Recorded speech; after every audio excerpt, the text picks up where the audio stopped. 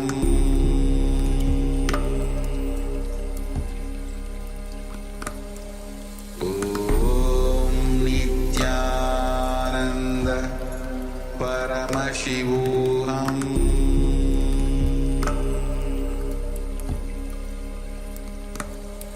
Om Nithyananda Paramashivoham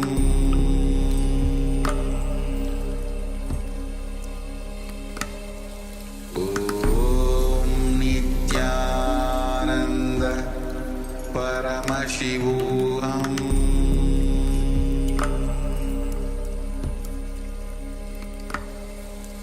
Om Nithyananda Paramashivoham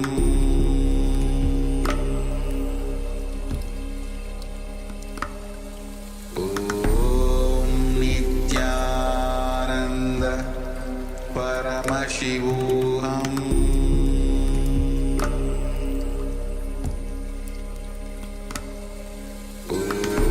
Om Nithyananda Paramashivoham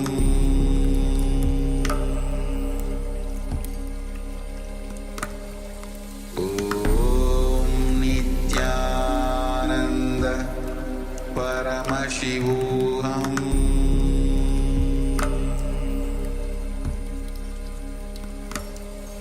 Om Nithyananda Paramashivoham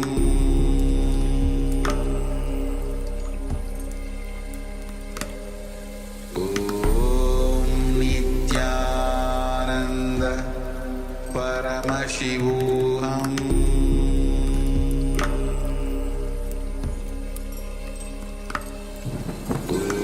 Om Nithyananda Paramashivoham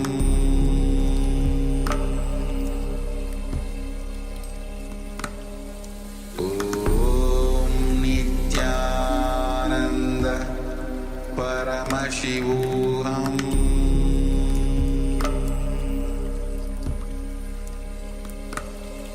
Om Nithyananda Paramashivoham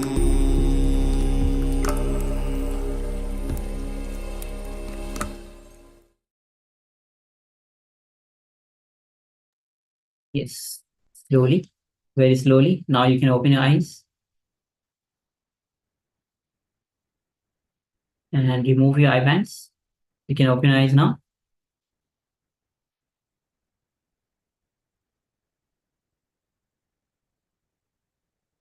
And from that deep, restful awareness, understand when you are in that deep, restful awareness, past, present, future, everything is available to you.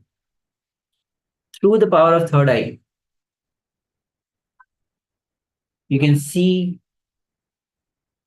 through the third eye anything which is not even close, even far from you. Just using the power of third eye. So please go ahead and take a moment and share how it was, what was revealed to you. Meanwhile, we would like to welcome Ananda Kurupni, Nithyananda. Nithyananda, welcome. Yes, good to have with you, Ma. All right. So please go ahead and share.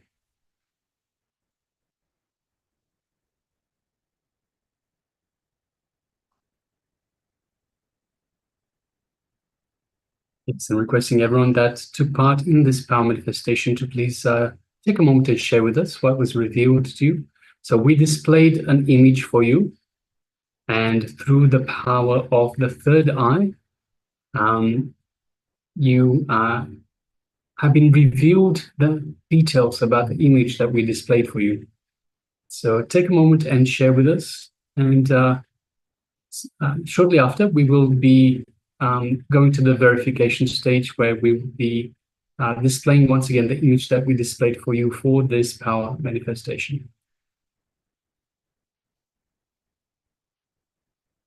Also requesting all the people, all the participants with the camera switched off, please switch on your camera and be available in the camera frame.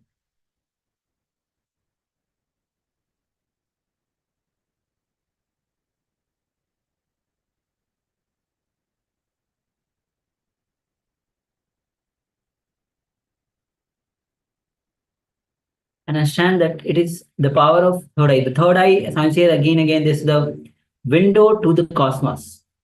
It is when your third eye is awakened, your door to that consciousness opens up.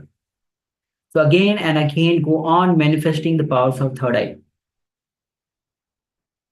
And live with that consciousness. Yes, we have Ma Chao Yu Wang that says, I feel many emotions block my inner space. Yes, Ma, so understand, so the emotions come from the ego. So the ego creates these emotions. Emotions are also part of the things that are stopping us from manifesting our true reality, from manifesting these powers. So every time emotions or thoughts, anything like that come up, we need to unclutch. So you feel an emotion come up, of course, we have to complete with these emotions. We have to complete with these emotions so we are freed from their clutches. But for the purpose of this exercise, when those emotions come up, we need to unclutch. So how do we unclutch? We become the witness. So we feel the emotion come up. We can just distance ourselves and say, yes, I know this is an emotion, but don't get involved in the emotion. So for the purpose of the power manifestation, don't get involved in the emotion, become a witness to the emotion. So the emotion comes up, it will go back down. We are a third party just observing the whole thing come up, observing it go back down. Now, of course, later in the program, we will be dealing with completing with emotions, completing with patterns, completing with anything that comes up. But for the purpose of this exercise, for the purpose of the power manifestation, and see, understand, power manifestation is connection to our true self. It is connection to the divine. We are divine sparks. We are part of Paramashiva, the ultimate superconsciousness. And it is through this connection that, through this connection, understanding that we are Paramashiva, that these powers manifest. So also, by kindling this connection, it can also remove barriers such as the patterns that we have in terms of emotions, in terms of thoughts, inner chatter, all of that. So by actually manifesting these powers, we elevate ourselves above these as well. So yes, Ma Dong is also sharing. I felt that I couldn't stop thinking. I was thinking about it and my thoughts ran very fast. Yes, Ma. So once again, we need to unclutch.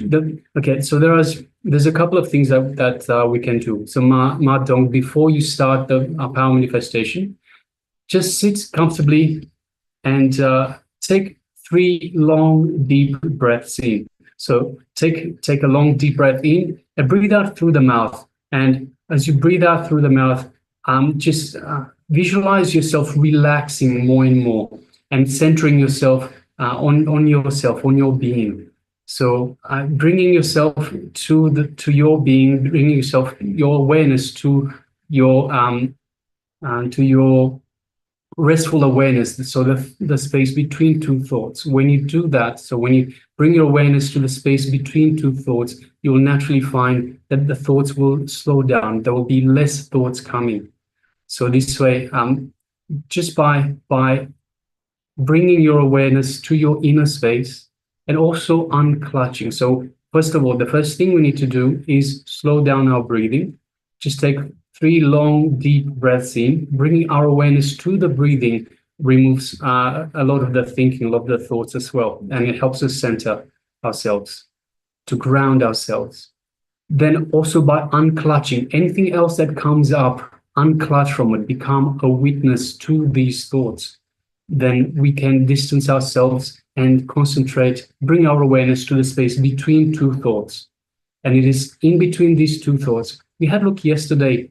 So one of, the theme for yesterday was, amongst other things, bringing down your TPS, which is thoughts per second. And we saw yesterday that the master lives in the space of 0 TPS, 0 thoughts per second. This is that space of awareness, of where we have our connection to the divine. So this is what we are doing by first of all breathing deeply and bring our awareness to the breathing. We remove some of the thoughts. We bring our TPS down, our thoughts per second down, and then unclutching. So anything else that is still left, unclutch, become a witness to these thoughts. It will bring our thoughts per second lower and lower, and it helps us in these power manifestation because we are closer to our connection. We have a stronger connection. The lower down we go, the stronger our connection is to our real self, which is Paramashiva, which is the ultimate superconsciousness, the ultimate divine being. And it is through this connection that we have to Paramashiva, to the ultimate divine being, that the powers manifest. Okay, Ma? And also, the more you engage with the thoughts, the number of thoughts goes on increasing. The more you relax from the thoughts, you'll see the more bliss you'll have, the more restful awareness you'll have, the worries that you feel, the stress that you feel, all just start to reduce when the thoughts get reduced. So as Maharaj already mentioned, taking a breath, we have multiple meditation as we go through the Paramashivoham program. So do all the meditation techniques sincerely and authentically. You'll see immediately you'll have the result. And rejuvenating, programming the mind again with the powerful cognitions again and again, because all our depressions, emotions come back because we bring back the old mental setup. Only because we bring back again and again our old mental setup, we are not able to get out of the mental blocks that we have. Thoughts per second increases. When you reprogram yourself with the powerful cognitions that Swamiji is giving, automatically you start to rest into that pure, uncluttered space. All right, Ma?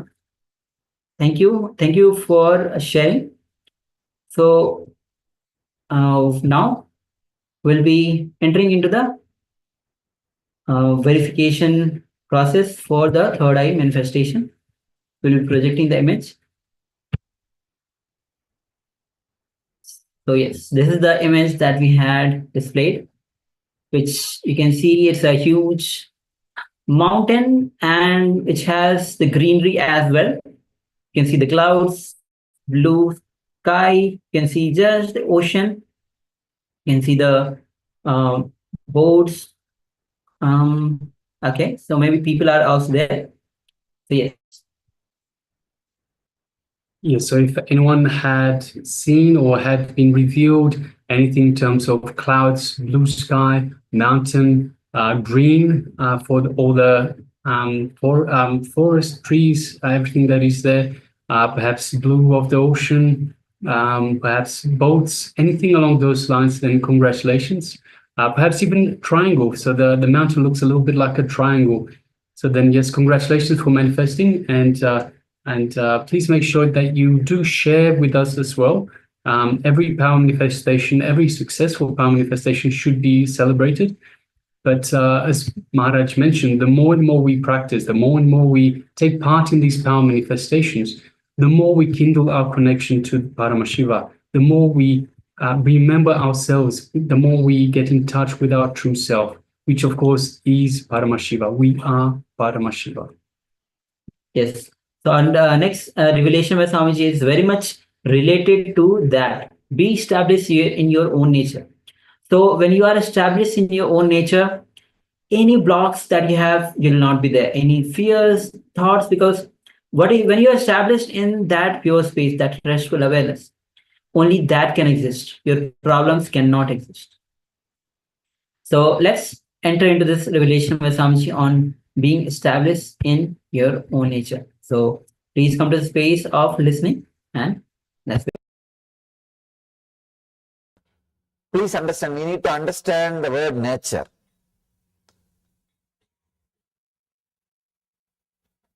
It's an important understanding.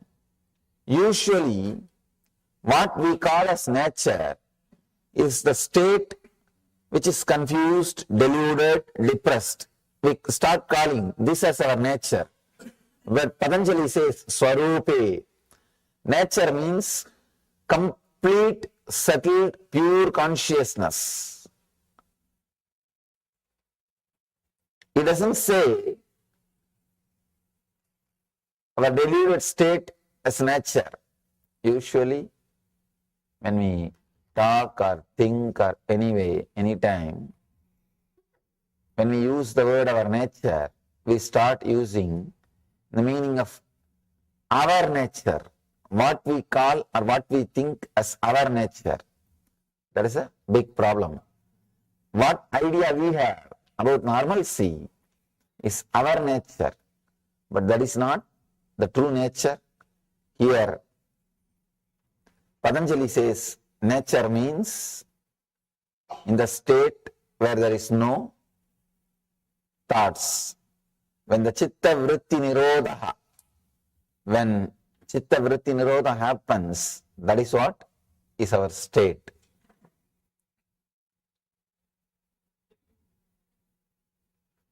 Superficially, when you look at the sutras, Patanjali looks like a scientist, straight. He is not lost in poetry. You can see there is no poetical words here. There is no poetry. Being an enlightened master, talking in a simple, straight prose is very difficult. Because in enlightenment, you are lost in ecstasy. You are lost in ecstasy. And talking in a simple prose words seems to be abnormal, seems to be too rude, too violent. But here, if you look a little deep, you will understand the tremendous compassion of Patanjali. The Patanjali's compassion, the very stand he takes. He is not interested in agreeing with what you call as nature, with what you call as standard. From the very step, he is very clear about what is our nature. One more beautiful thing. First, he gives the truth. As I was telling yesterday, the 33%, the first 33%, waiting for the click. Just express the truth, they will have the connection. The second 33% needs little conviction, little convincing, little one or two techniques. The third 33, very difficult to handle. He is slowly touching one by one through these first three sutras. He is trying to give the click, straight click to the first 33% who are waiting for the truth, who are just waiting for the click to happen. He is giving them chance. So in these three sutras, the whole thing he completes.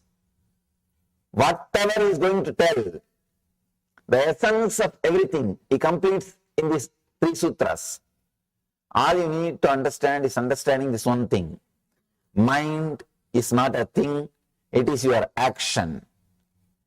Just like you can stop walking, standing, sitting, you can stop the mind because it is an action. This one understanding is enough. Nothing else is needed. You are a yogi now. You are a yogi. When you don't understand, when you think, no, it is not that easy, I think the Swami doesn't know much. He is trying to pacify us, he is trying to cover up his ignorance by telling something, yoga cannot be that simple, then why did he have such a big book in front of him? and why people study so many years, so many hours, they bend this way, that way, stand upside head, topsy-turvy, and all kinds of things people do. But he is straight away telling in one word, mind is not a thing, it is a action, just stop, you are a yogi. So when you have all these questions, any one of these questions, now you are second 33%. You are second 33%. Now Patanjali is talking to you. The next step is taking.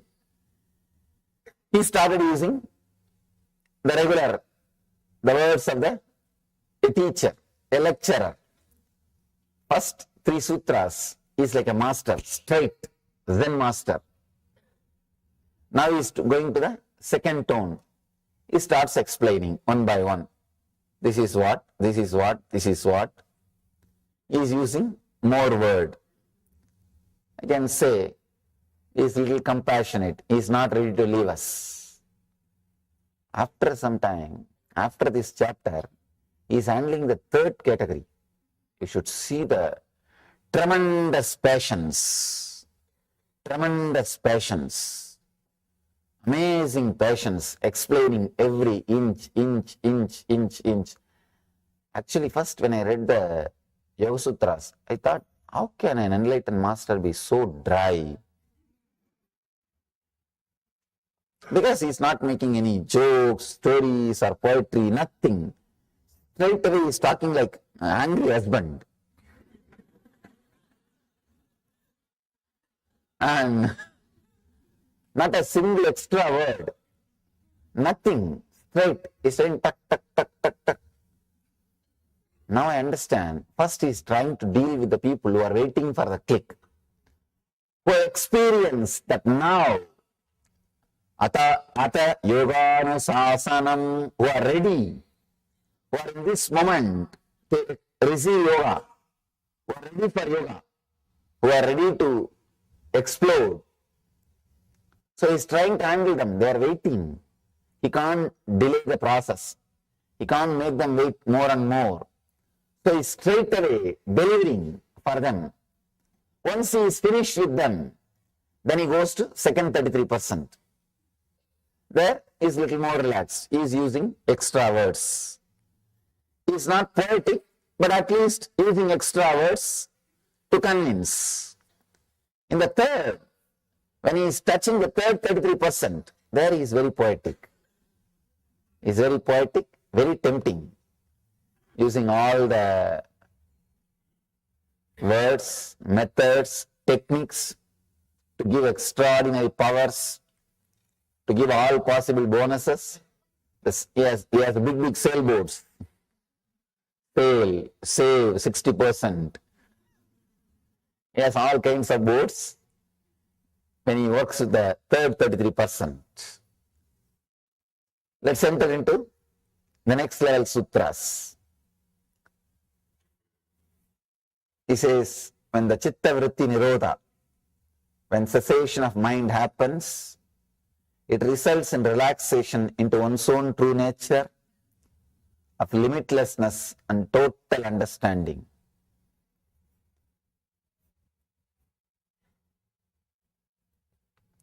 The other day, I had opportunity to sit with a great research scholar who is doing research in the ancient civilization which existed in India. I can say that is the Indian civilization is the oldest living civilization. It is oldest and still living. His researchers, his name is D.K. Hari. I was shocked to see the way in which the intelligence is expressed in the Indian civilization, not just with enlightenment science, the aircrafts, the houses, in the architecture, in the field of building dams, bridges, is proving very clearly the Ganga river is man-made. Something like few thousands of years ago, man-made river was built and man-made bridges on the ocean was built.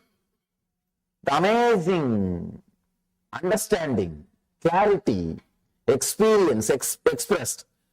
Something like 42 varieties of aircrafts have been built, all thousands of years before, something like 8,000 to 9,000 years before.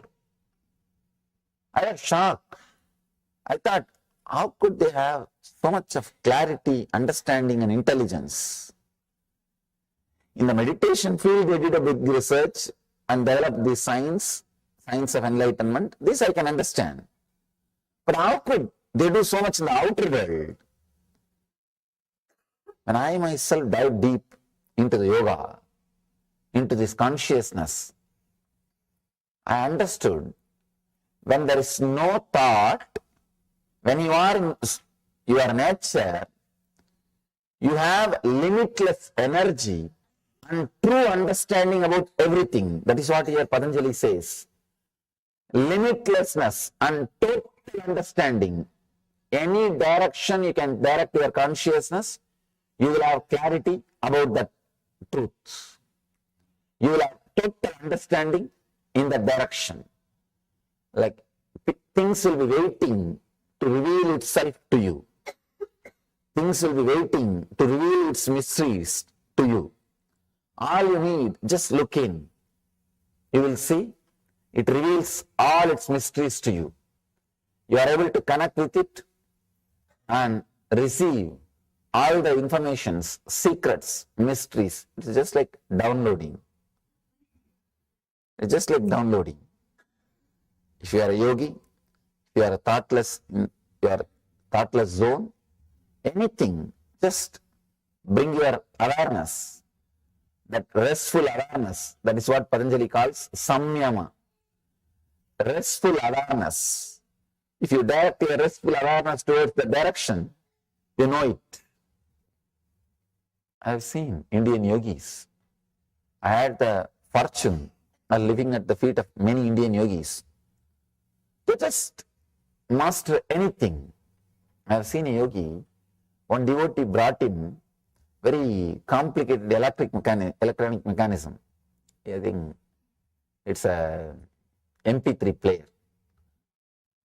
Neither he knows English, nor he has handled these electronic equipments. If he knows English, we can say, he would have read the button play, here, fast forward, and all those things. He knows nothing. But I could see very clearly, the moment he picked up the machine, picked up the item, he started handling it perfectly as if he is living with it. I asked him, what is this? How can this be, sir? How can this be, Swami? He said, I may not know this machine, but I know how the whole system works, how the whole thing is getting operated, how the whole thing functions. It's very difficult for us to understand.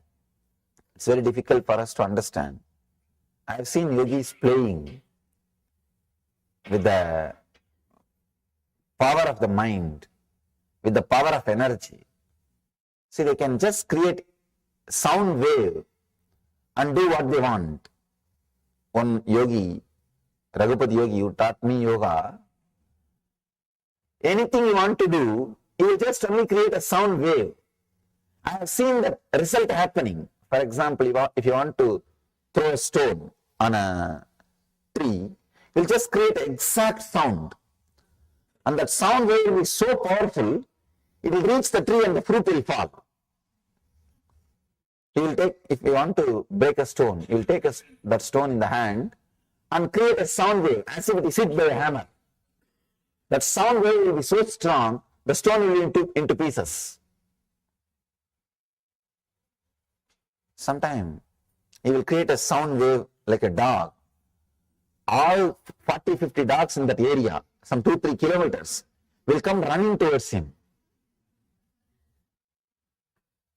These yogis, they master different powers. They live in a different zone. They express different kinds of energy. So here, when you are in that restful awareness, then happens total understanding and limitlessness. Swarupe Vastanam. Let's enter into today's sutra. Vriddhi sarubhyam itaratraha. Let me give you the translation.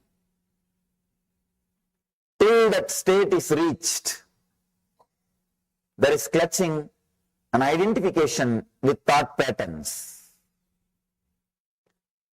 Till you reach that state of yoga. See, now he's talking to the second 33% who say, no, yoga is not that easy.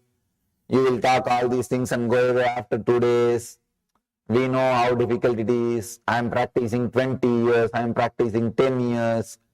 I am practicing 35 years. Understand, if your practice is an income source for your teacher, how do you expect you to grow further? If your body is an income source for a doctor, how do you think you can get healed? Same way, you need to understand. You need to understand the deeper truths. Till that state is reached, when you say, no, it is not that easy, then Patanjali also says, all right, it is not that easy. When Patanjali says, it is easy, if you stand up, yes, it is, then you are done. The click has happened, you don't need anything further.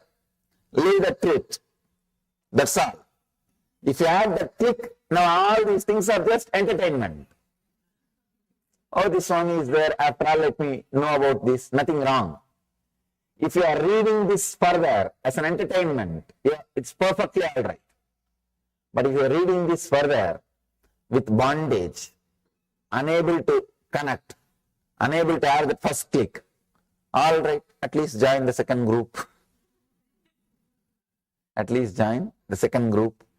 He says, till that state is reached, there is clutching and identification with thought patterns.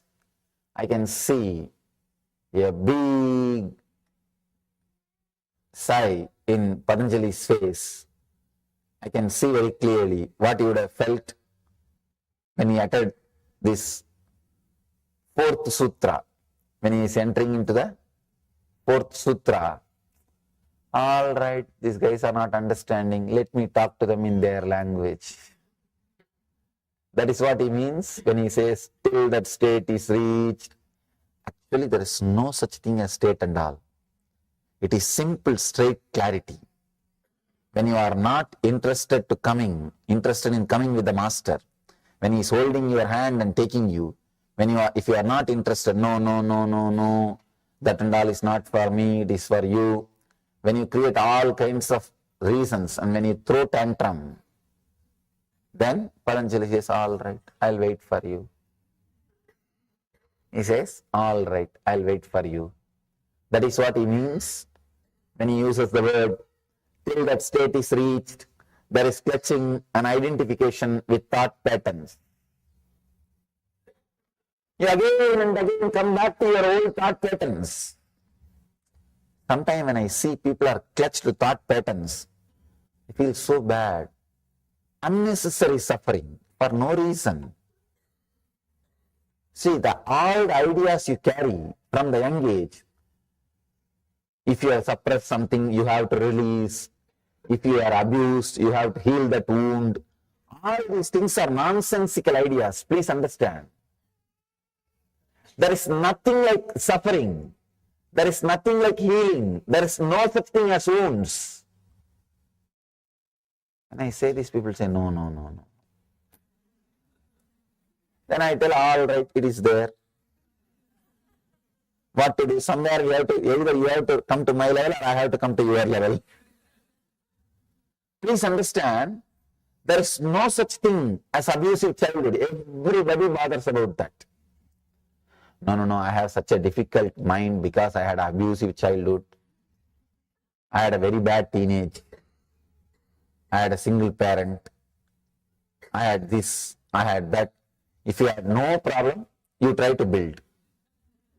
Even if you had a no, if you did not have any problem, you take. I did not have any problem. How can this be? So create some problem.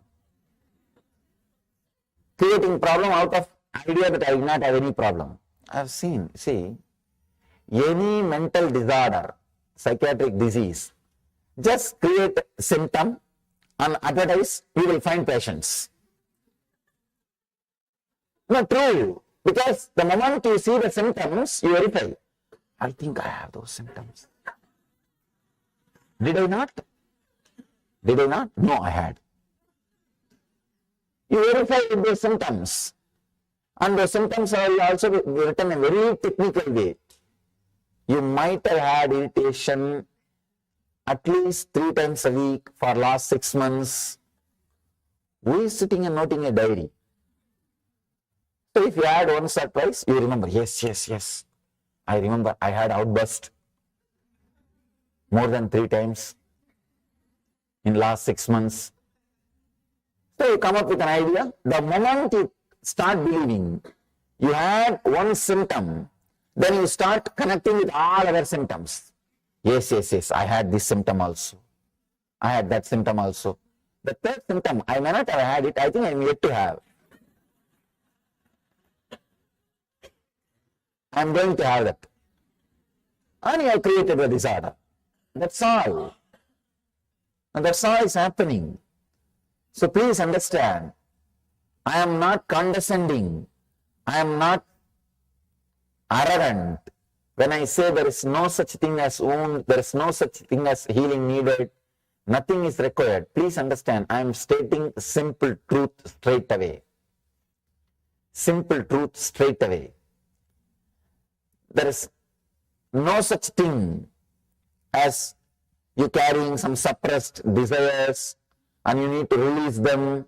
You need to go to the past life regression, all kinds of nonsenses. Now I am seeing all possible nonsenses created out of your past.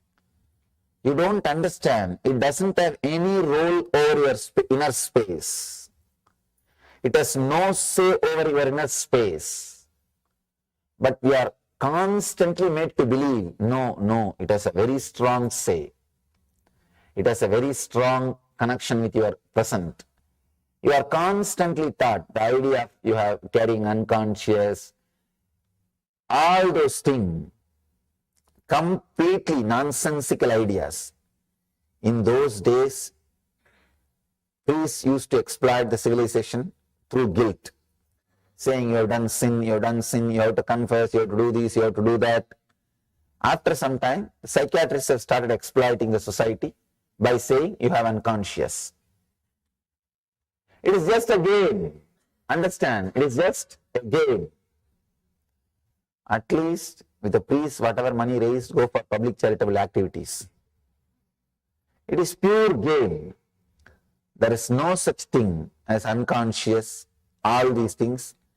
When you take one wrong stand, whatever you built is wrong. Whatever you built on that is wrong. But we are very strongly made to believe the society, the politics, the education, the universities, everything is believing you have unconscious, you have subconscious, you have dash conscious. I don't know what all you have. Even you don't know, only they know what all you have. That is the worst part of the whole game. Even you don't know what all you have, only they know. Small story. In a small Indian village hospital, a doctor was diagnosing a patient and he says, this guy is dead. And the patient wakes up and says, no, I'm not dead, I'm alive. Doctor says, shh. I have studied, spending lakhs of rupee and did MBBS and became a doctor. Do I know or you know? Same way, they have studied, spending so much money. So they naturally claim, do I know about your mind or do you know about your mind? They might have studied, spending millions of dollars, but that does not mean they will know what you carry. They may know what they carry. Or they might have read about many theories, assumptions. Please understand this one truth.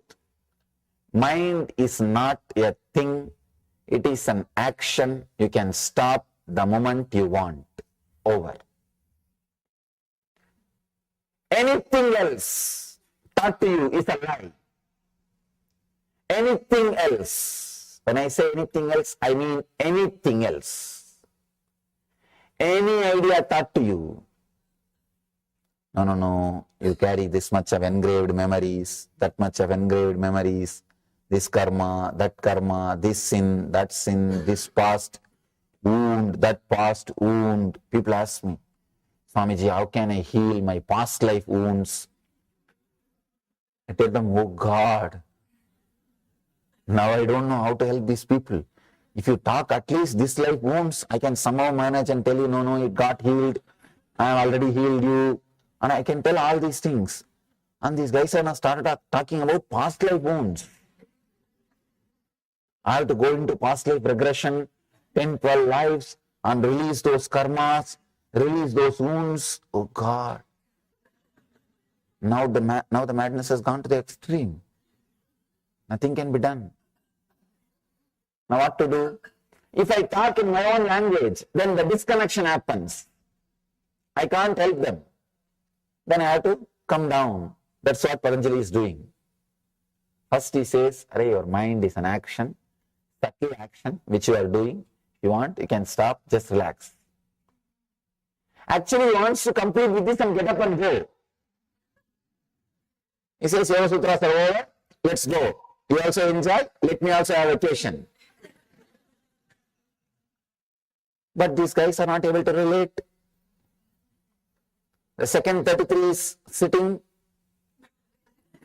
looking like this. The third 33 is making fun. See, I told you guys, don't go there. He doesn't know anything. The moment I saw his photograph looking so young, I know he doesn't know much. And you are going there and sitting in front of him, wasting your time. The third 33 is making fun. Second 33 is not making fun, but unable to connect. Sitting. Now Patanjali comes down and says, all right.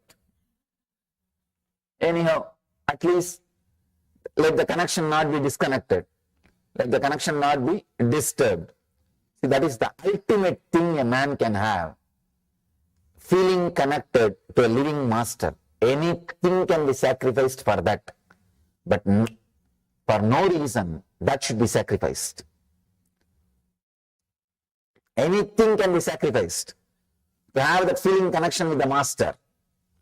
But for no reason, that feeling connection should be sacrificed. I've seen, I always tell people, actually, I'm an uncompromising master. I don't compromise. Any decision I take or any stand I take, I don't compromise. There is only one spot where you can bend me. That is, when you send me a feel that if I stand on my own stand, the feeling connection may last. Then I slowly bend, all right, it's okay. I bend. Otherwise, nothing else can bend me. Nothing, people who live around me, they know. Nothing can bend me. For nothing I bend or compromise or alter my decision. Only when I see that poor guy may lose the feeling connection, then I bend. If you want to bend the masters, this is the only thing you can bend. You can't use anything else. This is the only point where you can blackmail them. If you send a feel If you are standing like that, I think I am going to lose the connection with you. I am not going to feel connected anymore. Then they come down, all right, what to do? So Patanjali is here bending, all right, what to do? Till that state is reached, he makes a statement, I can say, he is compromised. He is compromised. Because there is no such thing as till that state is reached. The word till that state is reached is a lie. It's a pure lie. There is no such thing. You are in that state now. Please understand, you are in that state now. Nothing else is required. The moment he says till that state is reached, he is talking to the second 33. He is talking to the second 33. Now the second 33 feels very comfortable. Yes, yes, yes. Yes, yes, yes. Yesterday I was telling you a story. One guy was going on a donkey with a goat. 3 thieves came. One said, I will steal the goat. Other said, I will steal the donkey. Third one said, I will steal the very clothes he is wearing. Patanjali is the third level thief. He will steal the very things which you think you have. He will go to a code and leave you in nirvana. Means the ultimate freedom. It's not an ordinary teacher. See, the thief who is stealing the goat is teaching you renunciation, just taking away your property. The thief is taking your donkey, is just taking away your prestige, power, position. He is taking away your ego, the ahankar, the outside ego. The thief who can steal your clothes, only he is taking away your mamakar, very root of your ego. Patanjali is that kind of a teacher. He is the third kind of thief who can take away your very clothes, who can take away anything, any ignorance you have. But now he is slowly compromising. He says, all right, when you are not ready to come to that level, let me talk to you from your level. He says, till that state is reached, I can say,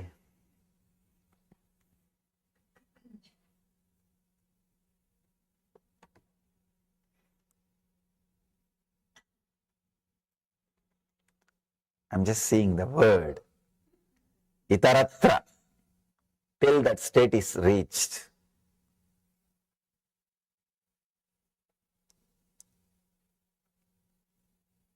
If he has not uttered this word, till that state is reached, he would have been a pure master, but they have never known to the world. Because the second 33 and third 33, only they consist of the whole world. The first 33 will be in silence. They will have the click. For them to have a click, even the first statement is not required. They are waiting. Just seeing the master is enough. Something will happen inside them. They know they are in yoga. They know the yoga has happened. But he has to talk to people. So he is talking to the second 33 and third 33%. Till that state is reached, there is clutching, unidentification with thought patterns. He is agreeing to you. In the first 3 statements, he is straightaway telling the truth.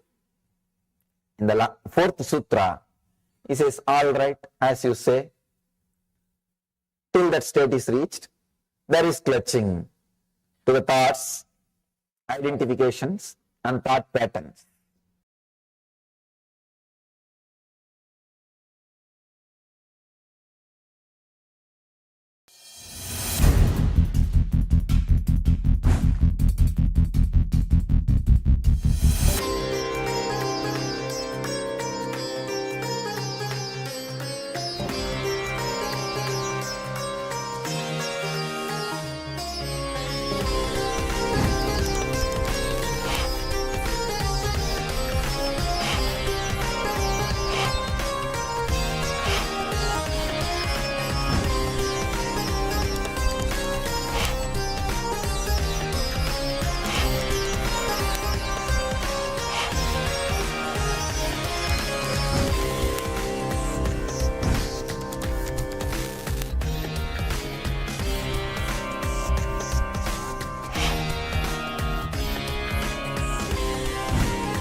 Yes.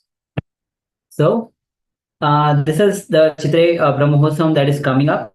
So if you want to offer your gratitude to the Supreme Pontiff of Hinduism on this Chitre Brahmohosam, where you can get healed of all the relationship issues, where Devi Meenakshi itself is a manifestation of abundance, and Tirukalyanam is going to happen that day, where she was married to Shiva himself. So you can also offer your gratitude. Any relationship that you had that day, it will be healed. And of course, now as we have, the Swamiji has been revealing about the mind, it's an action, how to be established in your own nature. As Swamiji has saying that just like you walk, your walking is an action, and whenever you want, you can stop it. When you decide to stop it, you can just stop walking. When you can stop walking, then why can't we stop thinking? Because it is our own action. When we decide to stop thinking, understand it's my action that we are thinking. Then let's decide, as Swami says, let's decide that let me stop thinking. That's all. And thinking, mind is not a thing, it is an action. So any action, if action is there, it is our decision. Any action is our decision. Without having what you call as mind and living your life is what the Supreme Pontiff of Hinduism is calls as the living enlightenment. All right, so requesting everyone. So let us take a few minutes, and so this is important. What we need to do is we need to decide this moment. So in this moment, we need to decide that thinking is my action. So we need to strongly decide, strongly cognize this. So for the next, let's take the next 5 minutes and just cognize this deeply. Thinking is my action. Let me stop. As simple as that. Let me stop. When I want to, I can stop. When I want to, I will stop. Thinking is my action. I have control of my action. I can stop my action anytime. So when I want to, just let me stop. That is all. So we'll be doing this for the next 5 minutes, just to make sure that it is fully ingrained in our mind, fully cognized in our being, that thinking is just an action. It is our action. Let us take responsibility for our action. And when we want to, let us stop. When we want to, let us start. It's as simple as that. So let's take 5 minutes and fully cognize this, and take responsibility for the action of thinking.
Slowly, very slowly, you can relax now from this decision to stop the mind.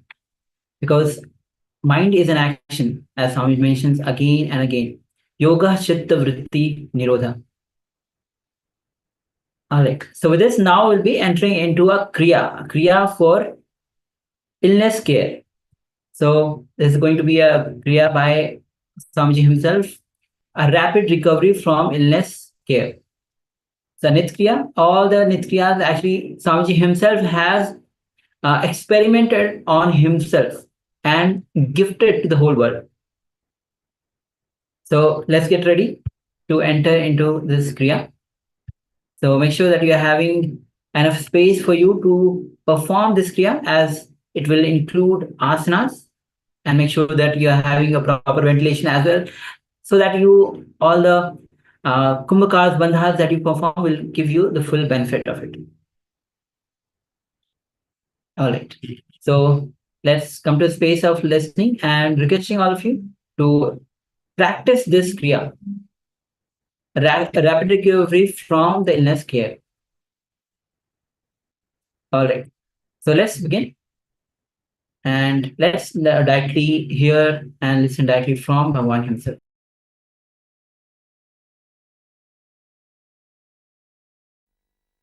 Nitya Kriya for rapid recovery from any illness, like a tiredness, other sickness, fever, any illness. Anjani Asana, first step. Then Shitali Kumbhaka. Shitali Kumbhaka.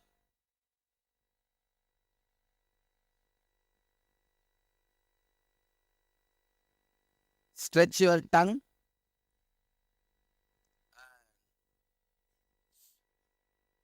Roll sides of the tongue like a tube. Inhale through the tongue and hold as long as you can. And exhale slowly. Do this 10 times.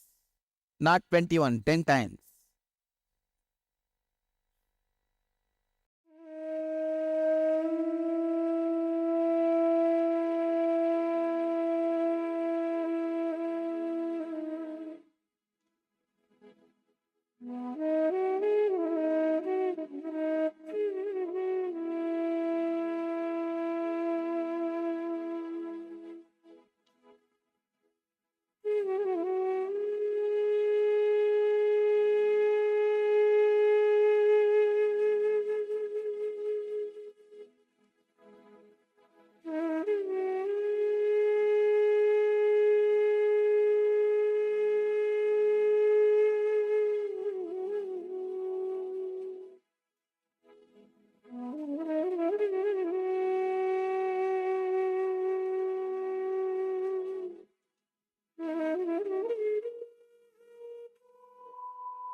Do the Shitkari pranayama. Shitkari means press the lower and upper teeth, keep your mouth open with a hissing sound, inhale and hold as long as you can, then slowly exhale as slowly as you can. Do this 7 minutes continuously.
Do the Sitali and Sitkari in Anjani Asana morning, noon and evening. You will recover from any illness quickly. Like fever, cough, cold, headache, regular illnesses. You will recover from it, body pain, from all that very quickly. Let you all achieve, experience, express, radiate and share the eternal bliss, Nithyananda. Thank you.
Yes, welcome back. So after that wonderful Kriya that Swamiji has personally taken us through, Kriya for recovery, quick recovery from common illnesses.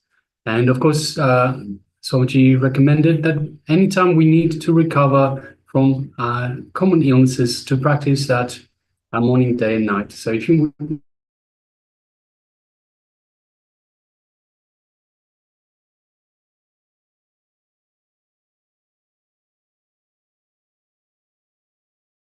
Yes, and this is a very quick Kriya that can be performed without having to spend much time, just about 15 minutes, and 3 times a day, 45 minutes to get out of a disease quickly. So we invite all of you to try it out when you have a cold, flu, any common illness. Just try out this Kriya and let us know what was your experience. All right. So we have a number of participants that have the camera switched off. And first of all, we welcome Ling Du, Nithyananda Ma. Welcome. Good to have you with us, Ma. And also requesting everyone to please switch on your cameras and be available in the camera frame itself. So, of course, Ma Ling Du, Ma Dong, Ma Mahasatya and Paramasatya. And also Ma Nithyananda, requesting everyone please switch on your cameras and be available in the camera frame. Be available for yourself for this program. All right, so next, let us move on to the next segment, which is the segment for power manifestation. So once again, the power for today is the power of third eye vision. And in this power manifestation segment, we will be displaying an image for you. And of course, you will be blindfolded. You will be having your eyes,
Yes, sorry about that technical glitch. At least we had the chance to view once again the promo. Yes. So let us now get started with the power manifestation. So you will require an eye band, or if you haven't got an eye band, you can use any piece of cloth that is opaque in nature, such that you can't see through the material itself. So we have prepared an image for you. So now requesting everyone, let us start by putting on the eye bands. Let us sit comfortably with the head, neck, and spine in a straight line. And once again, requesting everyone to please be on camera. So Ma Ling Ling Du, Ma Ananda Gora Rupni, Ma Dong, Ma Trinetrikananda, and Ma Mahasatya and Paramasatya. Requesting everyone, please switch on your cameras, or if the cameras are switched on, please be available in the camera frame itself. Let us put on the eye bands or the third eye power manifestation. Yes, Mahasatya, Nithyananda.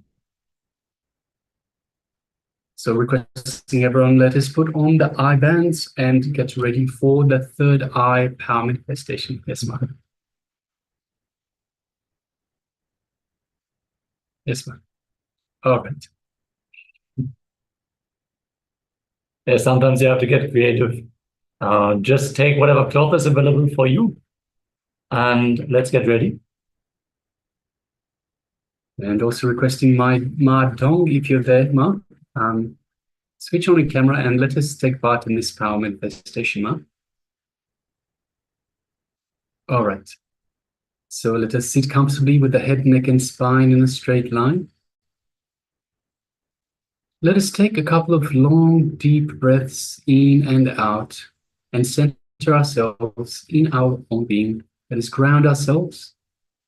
So let us breathe in long and deep, and with every deep breath out, let us breathe out through the mouth, and let us visualize that all tenseness, all negativity, all worries, everything is being expelled through the out breath. So again and again, we'll do this 3 times. Long, deep breaths in and out. So let's take one long, deep breath in. And a long, deep breath out, expelling all worries, all stress, all tenseness, all emotions. Let's take one more long, deep breath in. And again, let us expel, as we breathe out, let us expel all negativity, all doubt, all worries, all thoughts. Let us come to the space of restful awareness. And one last time, one more long, deep breath in. And as we breathe out, let us breathe out anything that's left, anything else that is bothering us, that is troubling us. Let's just breathe it all out. Visualize it going out and into the cosmos, leaving us in a state of restful awareness. Now let us bring our awareness to our inner space, just below the heart center. This is our Ananda Kanda. It is our connection with the Master. Let us visualize Swamiji in our Ananda Kanda.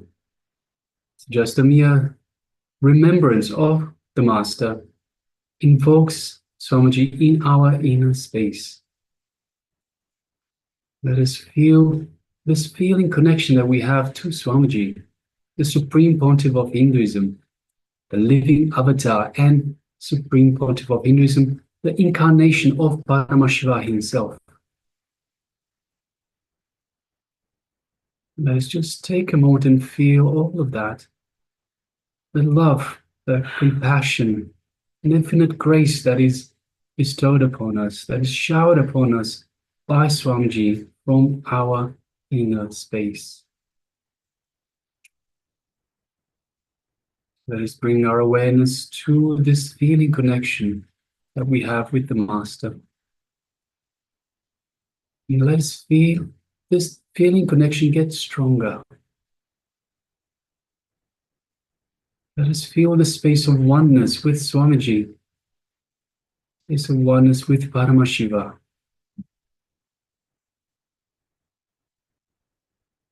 Let us feel our connection to our true self, the divine self, in this space of restful awareness. Any doubts that come up, any thoughts, let us just become a witness, unclutch. Become a witness, let it, just as it comes up, let it go back down. It can come back later. For now, let us just be in the space of restful awareness. So again and again, unclutch, become the witness. Don't get involved in any distractions. Just bring your awareness to your true self in restful awareness, in oneness with Swamiji, in oneness with Paramashiva, Supreme Superconsciousness.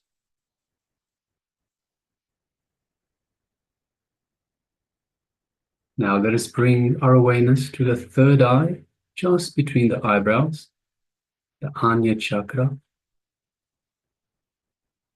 And let us gaze through this third eye into Swamiji's third eye. As we do so, we feel an energetic connection from the Master's third eye to our third eye. Just feel a light buzzing of energy, a light build-up of energy in your third eye. As Swamiji is awakening and energizing our third eye for this power manifestation. Just take a moment and feel all of that in your third eye.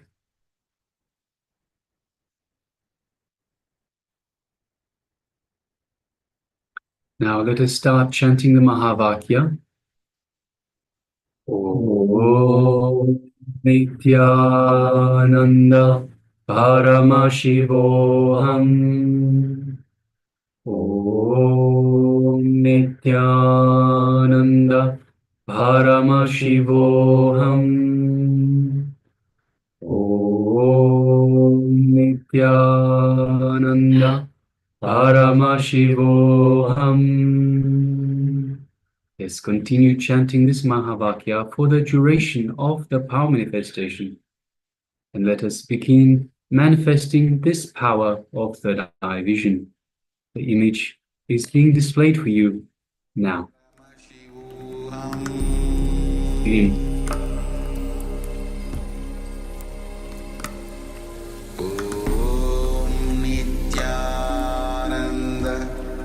Paramashivoham.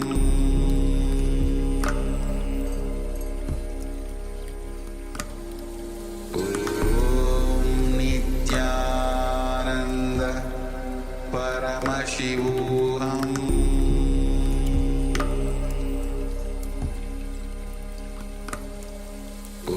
Om Nithyananda Paramashivoham.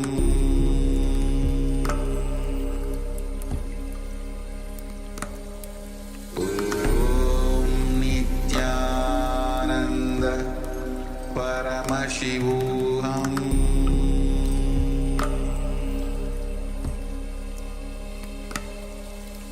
Om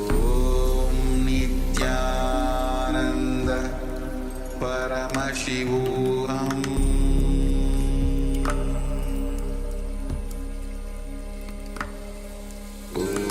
Om Nithyananda Paramashivoham.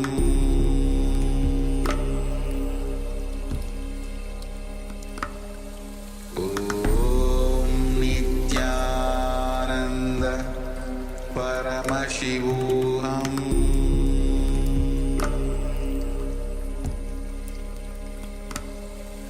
Om Nithyananda Paramashivoham.